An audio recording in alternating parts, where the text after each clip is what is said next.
In this case, Rite-Aid has been in the middle of a fundamental rebranding and a new customer target that it's trying to aim at. The man leading that digital charge, Joe Tertel, is the director of digital media for Rite-Aid. He's with us today to explore how he says email is the orchestration channel that often pulls together these other media channels in this larger rebranding effort. Let me bring Joe in. Joe, how are you doing?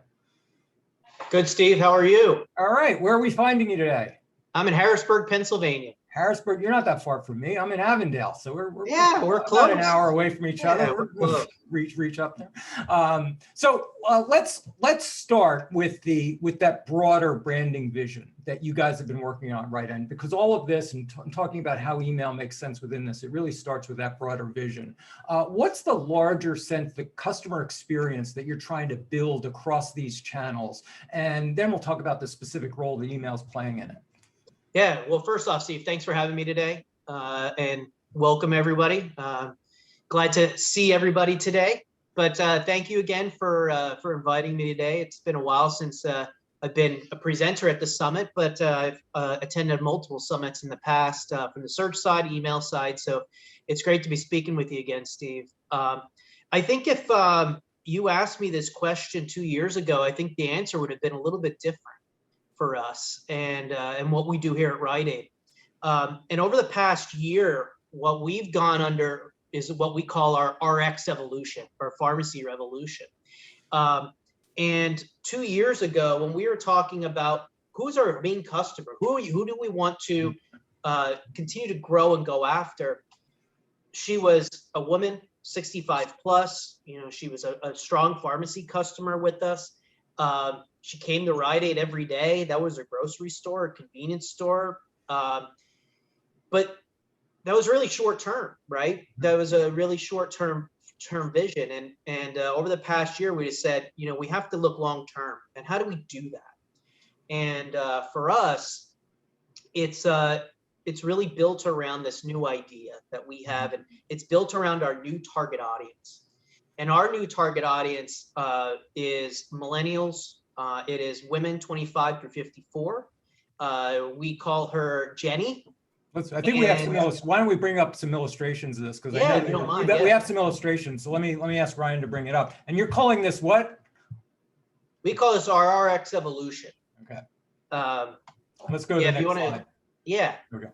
Yep. And this is Jenny. This is who we call Jenny. And what we like about Jenny is she is a young woman, 25 through 54. She cares for her child. She cares for her husband. She cares for her parents. She cares for her pets. And she has time. She cares for herself.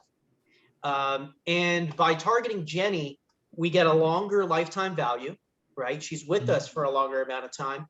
And I like to say, you know, in the retail world, buy one, get four free, right? If you can get Jenny on your email list, you can get Jenny as a customer, you can really help. You're now generating much more business for yourself across multiple categories, across multiple channels, just by targeting this one individual. So we changed everything we did. And we use data to help us drive that direction. If we want to move on to the next slide here real quick, just as we continue here. And for us, we call it the perfect fusion. So what Jenny's looking for is this combination of what we call traditional and alternative remedies. So, you know, your traditional medicine versus, you know, let's use sleep as an example, right? You could get specific medicine for sleep, or you can have a sleep blanket, or you can think about different vitamins to take, right? Instead of having always to go to our pharmacy. So that's one of the things that we want to bring. And that we've brought this to life everywhere for Jenny, including our logo. So that's where our new logo came from, was this idea and really going after Jenny. And then what's the benefit? So it allows Rite-Aid to support her in everything that she does for her total health and wellness. And then when we combine them, we're looking at Jenny as a person, as a whole person, not just a prescription as we used to a couple years ago. So it's a really exciting time for us. And, you know, for us, the next slide pulls up, it's about connecting this experience for Jenny digitally and in store to provide her a 360-degree journey around everything that she does. So the next slide really really kind of demonstrates that, Steve. So, and this is kind of where not to interrupt, Joe, but what this means is at a very high level, because you're targeting a younger demo, your whole communication strategy has to shift a bit to accommodate those different behaviors. Tell us a little bit about how Jenny communicates and how you have to communicate with her. Yeah, this is how we look at email, because email becomes foundational in everything that we do. So, you know, Jenny's in the middle, but she's on our website, desktop, mobile. She's on our app. She's in store, experiencing all the great things that we have in store, our new store layouts. You can see email there on the right-hand side. What is she buying? What activities, what behavior she's taken on the website or in store? And then how do we take that and we target her in other areas? So on the right, you'll see a Facebook ad, and underneath that, you'll see some high impact display ads that we do. So it's really about putting Jenny in the middle and then understanding how do we reach her at all those different points. I think you said it right in the beginning, you know, in your presentation, when you introed everything, how do you get her at the right time, right? What is that real time response? And as we know, email is not the only channel that we use. It's a really important one, but it's not the only one. And that's my job and my team's job, is to bring that all together. Now, you've used the metaphor with me in our previous discussions of email as sort of the orchestration channel. Yeah. The way, and you mentioned to me that it helps you build workflows and scenarios. Tell us about, in practical ways, how does email sit at the center of these tactics? I think it's what's really important for us is gathering that email, gathering that information from Jenny and our other customers, to be able to develop these customer journeys, right? And when we talk about orchestration, we're talking about where do these channels fit in the customer journey. So think of our team as, you know, the developers, the music writers, right? The sitting in the pit, really getting the work done here to bring the symphony to life. And where does email fit? So examples, abandoned cart, right? If she abandons a cart on our website or in our mobile app, everyone immediately thinks of email. But there's all other channels that we can use that on, right? There's Facebook, there's social, there's display, there's search. But we can shoot all those at the same time. But it's really about orchestrating those, thinking about frequency, thinking about timing. If she receives that email immediately and she doesn't make a purchase, well, then maybe I want to show her a Facebook ad a day later, right? And where does then that next email might come a day after that. Or even we get down to the hours. So looking at 4 hours, 8 hours, just building up that frequency and trying to shorten that window, that buy window as fast as possible, so we can get Jenny back into our stores. So you're building a lot of segments and a lot of if-then scenarios. Who's doing that? How are you doing it? How are you organizing that internally? That's a great question. So we as a team, so when I say as a team, I have an email marketing manager, we have a social manager, we have search manager, we have content manager, goes across analytics. Not a huge team, but you know, we have channel managers that work together very, very closely. And we have these discussions and we build these journeys as a team. So the email person is not off doing her own thing. We bring her into this discussion so that we can do that. And then our email person works with our ESP to help build those workflows and kind of build those out overall for our campaigns. And at the center of this is also the technology infrastructure. Tell us a little about that process, because a lot of people in our audience are engaged in an ongoing basis in building and revising the tech stack. But you guys had a major project in having to pull this technology together and making a lot of decisions. So how did you build the tech stack? Yeah, for us, we went all in with the Adobe products. Now, remember, we're a large organization, and we have a lot of changes at leadership. And our leadership, luckily for us, all of them come from a digital background. Mhm. So they understand the importance of digital and having the agency or having our organization grow digitally. So we went through that quote, digital transformation as an organization. And it started with leadership, started with our executive team making the decision. How do we empower Joe and his team to make these decisions and build what we want to in the future? So we partnered with the Adobe team to build, to get multiple products together, utilizing all the data that we have. And we built a tech stack around that, again, with data in the middle, and then building out all the different software to make that happen. Mm-hmm. Now, is this a full-blown CDP, or how do you distinguish what you built and put together from a CDP?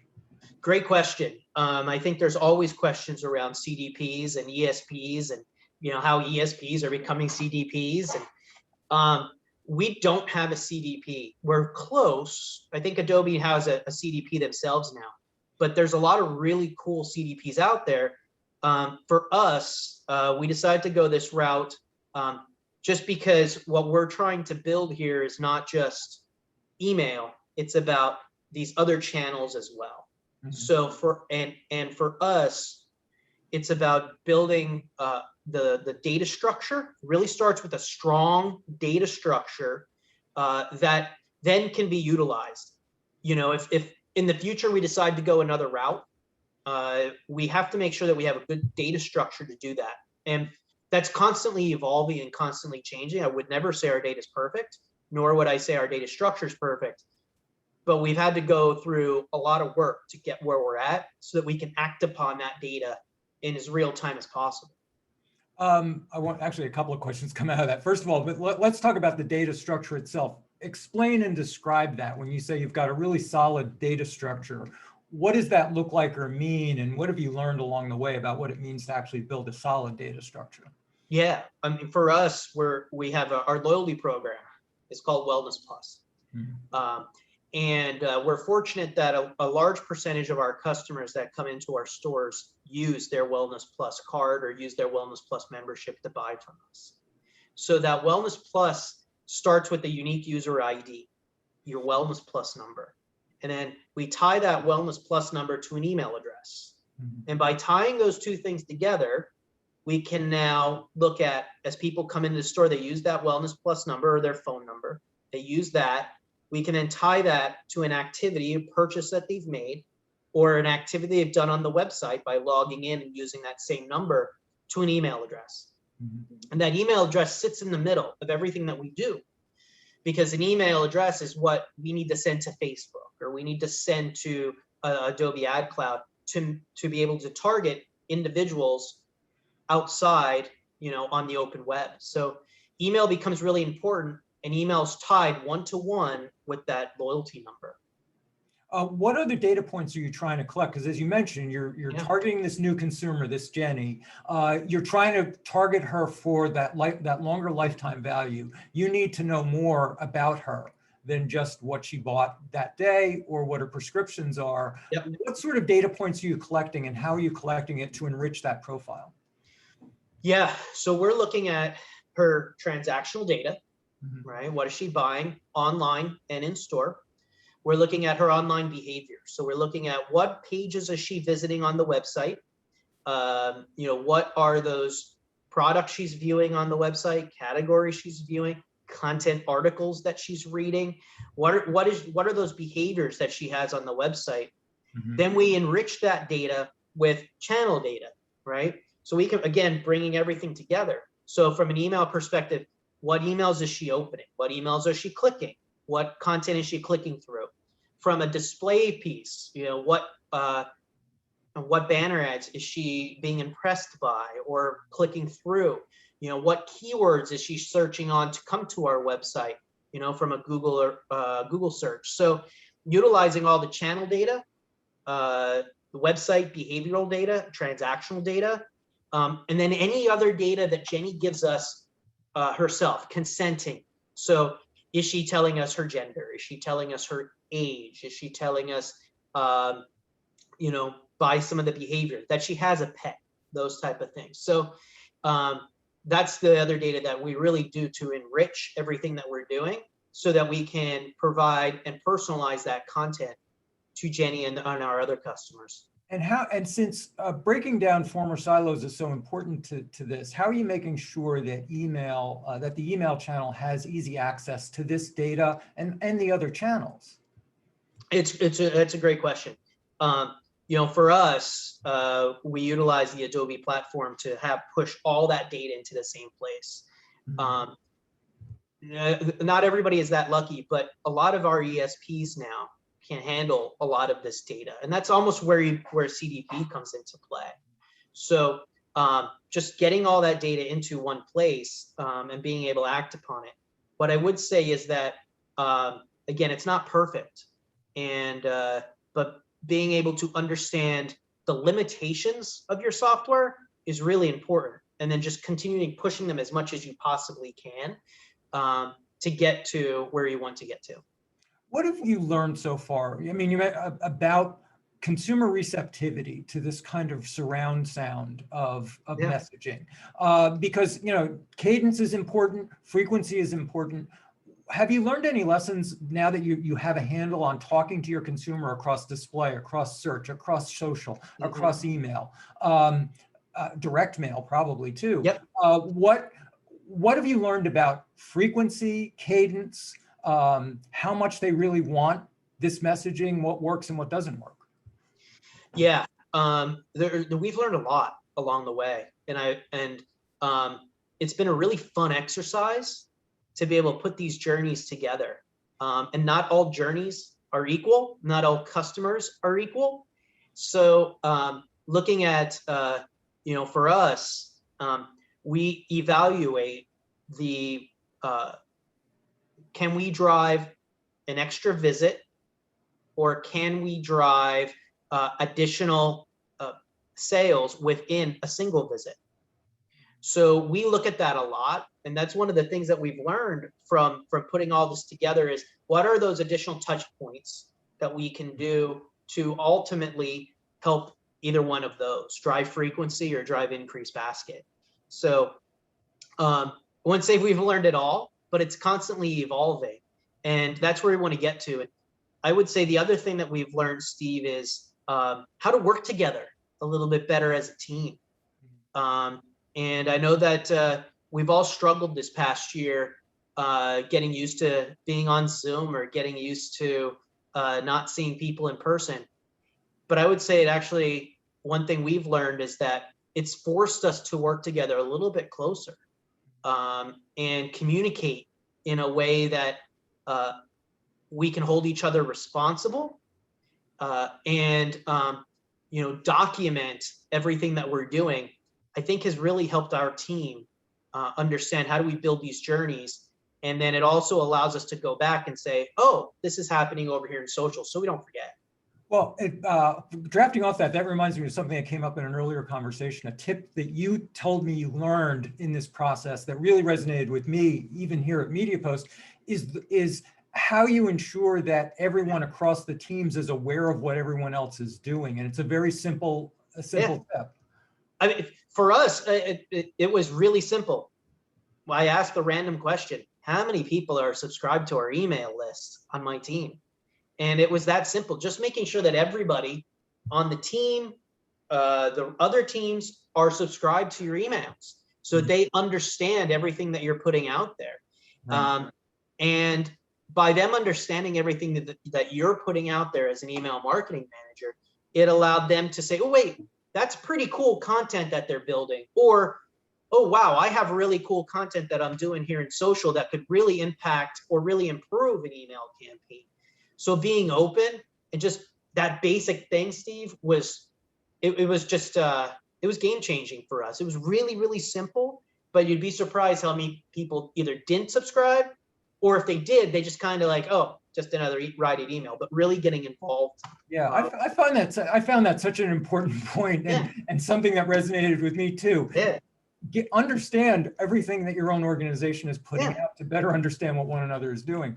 I want to signal to the audience, if you have questions, please either raise your hand and Lisa will get to you in a second, or you can type in your question in the chat window and we'll read it off.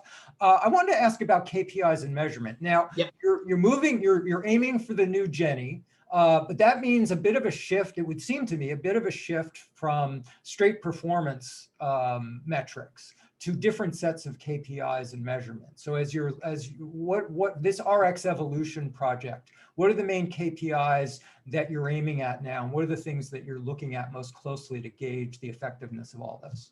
Yeah, I mean, performance is still super important, and understanding how are we driving that sale, right? And I talked about that sale as being, how do we drive frequency, or how do we drive additional sale within that basket during that purchase? Still, probably one of the most important things that we do. But we've also started to take a look upper funnel, right? How do we generate that awareness, and how do we generate interest or consideration for us? And then the other thing that we're looking at that's super important to us is we're looking at the makeup of our customer database. Mm-hmm. And, you know, if our customer database is you think of it as a pie, what is Jenny's pie right now? What is that slice? And how do we continue to grow that slice so that we know longer term that's going to be effective for us as an organization? So again, performance, super important. Awareness, consideration, way important. But we're also looking at data a little bit differently to make sure that everything that we're doing is driving, you know, growth and prospects of that new target audience that we're referring to. Let's let me bring in Lisa and see if we have any questions. Hey, yes, we do, of course. Email always has questions. You guys, you guys love to. You're very inquisitive. And one we have is Kim, and she is asking. She said you mentioned having access to 4 other people through Jenny. Are you looking to expand your persona base? We do a little bit. You know, I'll give a really good example of that. Right? Father's Day is a really good example of extending our persona and looking at Jenny, and then Jenny's husband, Jenny's father, you know, the father of her children, you know, her brother, those type of things. So we're still looking at Jenny because she's super important. How does she interact with each of these? But we can't forget who that individual is, right? Who's Joe? We can't forget Joe, or we can't forget our older customer. We still have personas built around them, but it starts with Jenny. She's the number one, and then we build these up. We can't forget about our other customers at all, but we do build them into our workflow, and we say, oh, well, how do we, or our campaigns, how do we also make sure that we're giving love in these other areas? Okay, and I have another question from Michael. What is Rite-Aid doing in the SMS space, especially given the focus on the new Jenny? Yeah, great question. We're just about to launch an SMS campaign in the next couple months, an SMS marketing campaign, I'll put it that way, an opt-in campaign. We're using SMS a lot on the pharmacy side, and we're using SMS a lot with a lot of success right now with our COVID vaccine campaign. So those are more one-to-one transactional discussions that we're having via SMS, but we're seeing some really good success there, and we're learning a lot from that so that we can really start to push when we're ready to do the SMS marketing campaign. That's where we're going to bring it in. But yeah, it's important to Jenny. Yeah. Well, and also another question from Kimberly. She said that you mentioned you do hour-to-hour targeting sometimes. What tool do you use to coordinate all of your efforts across platforms? That's a great question. We utilize Adobe Analytics is one of the big tools that we have. Again, have to remember we're on every platform, every channel besides social is on Adobe, one of the Adobe products. So we have like 8 Adobe products. So being able to tie all that together in Adobe Analytics is one. But then also the channel managers are also looking at that, more of a performance marketing aspect. So how are these little tweaks that I make impacting. I don't think it happens it doesn't happen as much in email, but it definitely happens in other channels. And we take those learnings from those other channels and then we bring them into email. I'm curious, with so many different channels that you're using and so many different touch points, and as you said, it's a very performance marketing, but how is it more the overall, or do you really care about, all right, this one's adding more value, so do you care about each individual channel, or is it more what the overall transaction is, or it doesn't matter how many touch points it went through as long as it got to where you wanted them? As long as we accomplish our goal, you know, how do we get there? It doesn't really matter. You know, I think in most cases, all of our channels need to play a role. But if I can get there with just one channel, then I'll get there with just one channel. It's the ultimate goal, right? You know, I can't play favoritism. One wrap question, Joe, before I hand it back over to Lisa. Absolutely. This has been a big project. It's still at the early stages. What major or minor course correction have you made? Have you been surprised by anything or learned a major lesson so far that sort of made you had to reorient or tweak the strategy? I think for us, it's been, you know, how do we measure, and how were we defining these KPIs? You know, Lisa, to some of the questions that we've received. So defining those KPIs and making sure that we get there, and ultimately looking at those KPIs in different ways, and understanding that it's okay to change your KPIs at any given time as you learn more and you get more data around it. That's one of the big things that we've learned. And I think the other thing that we've learned is, I talked about this before, it's, you know, as you invest in any ESP, or if you're looking at a CDP or whatever your tools are, as you invest in that, understand the limitations, try to push it as far as you possibly can. And then, all right, this is the edge of the universe. All right, but how do I either bring in other partners to support what I'm trying to do, or how do I work within this tool to accomplish my goal? So I think that's one of the things that we've learned, is that even though we've spent a lot, it still doesn't do everything. Joe Tertel of Rite-Aid, thank you so much for spending time with us. Hope to have you back again. Thanks, Steve. Thank you, everybody. Have a good day.